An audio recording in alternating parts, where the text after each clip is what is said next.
Baik, bismillahirrahmanirrahim. Salam sejahtera untuk kita semua.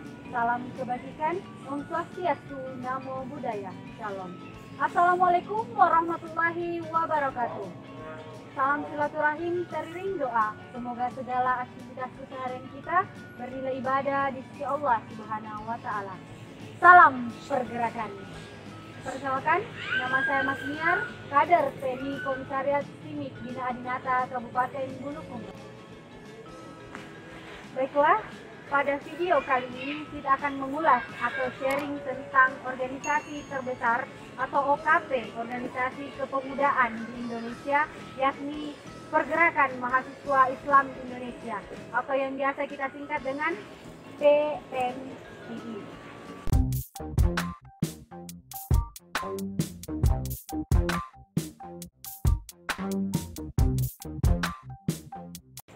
Baiklah, untuk mengawali video kita pada kali ini, ada sebuah pertanyaan yang muncul.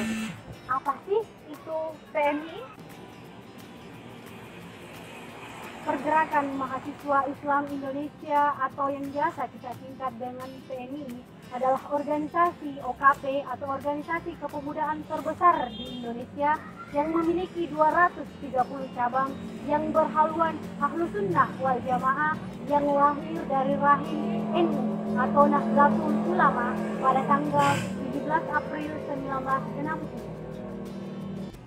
Pergerakan Mahasiswa Islam Indonesia atau PMII yang dari kata pergerakan bukan hanya sekedar menghimpun, tetapi bagaimana kita senantiasa bergerak menuju tujuan ideal sebagai rahmatan lil alamin atau rahmat bagi seluruh alam.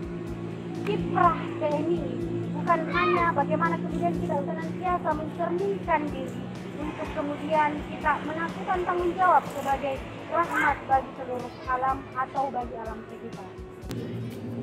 PMII juga merupakan organisasi kemahasiswaan, organisasi para generasi muda yang menuntut ilmu di perguruan tinggi yang memiliki identitas diri.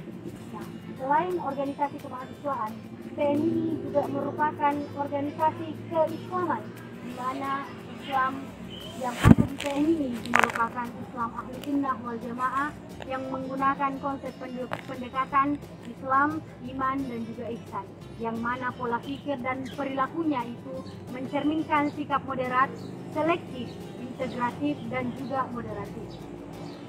Nah, yang terakhir, bahwa PMII juga merupakan organisasi keindonesiaan, yang mana organisasi yang memiliki falsafah dan ideologi bangsa, Undang-Undang Dasar 1945, serta mempunyai komitmen bagi NKRI atau Negara Kesatuan Republik Indonesia.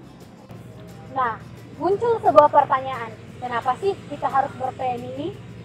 Sebagaimana pada bab 4 pasal 4 dijelaskan tujuan PMII, yakni terbentuknya pribadi muslim Indonesia yang bertakwa kepada Allah Subhanahu wa Ta'ala, berbudi luhur, berilmu, cakap, dan bertanggung jawab dalam mengamalkan ilmunya, dan komitmen memperjuangkan cita-cita kemerdekaan Indonesia.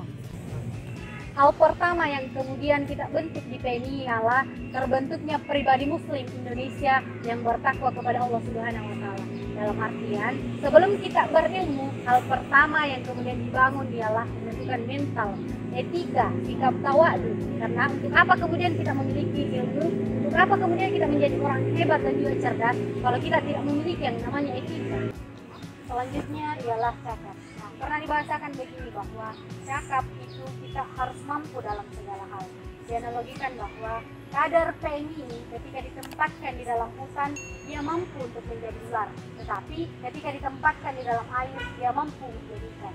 Artinya apa? Bahwa kader PMII ketika ditempatkan dimanapun, dia harus selalu siap. Nah, penafsiran dari kata siap ini, silahkan kalau mau sahabat-sahabat tahu untuk bergabung di PMII dan mengikuti yang namanya proses. Nah, bagaimana cara kita membawa perubahan? Yakni dimulai dari diri kita sendiri. Yang kita mulai adalah mindset atau pola pikir. Nah, setelah kita membangun yang namanya pola pikir, tidak membangun orang lain, kemudian membangun bangsa dan juga negara. Lalu apa atau bagaimana kemudian kita mau membangun yang namanya orang lain, membangun bangsa dan juga negara, kalau kita tidak tuntas dalam hal diri kita sendiri? Nah, itulah yang kemudian menjadi poin plus ketika kita berorganisasi. Di organisasi, kita diajarkan yang pertama, bagaimana cara memiliki yang namanya sifat kritis. Kemudian, bagaimana kita mampu memberikan solusi di masyarakat. Karena kenapa? Kita mahasiswa ini merupakan penyambung lidah antara pemerintah dan juga masyarakat. Jadi sebagai seorang mahasiswa, kita harus sadar bahwa kita bukan hanya memiliki tanggung jawab di kampus, tetapi kita juga memiliki tanggung jawab yang besar di masyarakat.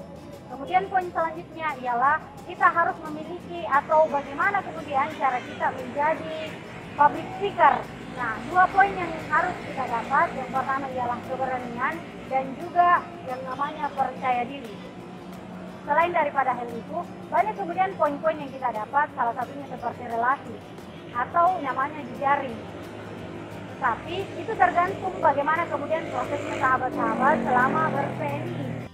Poin selanjutnya ialah akan menjadi nilai pembeda bagi kita mahasiswa yang berorganisasi dengan mahasiswa yang tidak berorganisasi. Banyak kemudian kampus-kampus hari ini yang melarang mahasiswanya untuk berorganisasi. Padahal nyatanya atau realitanya hari ini hanya 30% yang kemudian kita dapatkan di kampus dan selebihnya itu kita dapatkan di luar. Nah, apakah teman-teman tidak ingin mendapatkan jaringan, relasi, ilmu pengetahuan, dan wawasan yang jauh lebih luas? Nah, silakan juga untuk teman-teman yang sudah bergabung di organisasi, tuliskan pengalaman-pengalaman atau apa yang kemudian didapat di kolom komentar di bawah ini. Akhir kata, izinkanlah saya, kamu, dan kita semua menjadi sahabat, kita bersatu dalam PMI. Dengan ucapan tangan terkepal dan maju ke muka, maba, jangan lupa mapaba. Wallahul muwaffiq ila aqwamit thoriq. Wassalamualaikum warahmatullahi wabarakatuh. Salam pergerakan. 30% yang kemudian kita dapatkan di kampus dan selebihnya itu kita dapatkan di luar. Nah, apakah teman-teman tidak ingin mendapatkan jaringan, relasi? Nah, apakah teman-teman tidak ingin mendapatkan jaringan, relasi, ilmu pengetahuan, dan wawasan yang jauh lebih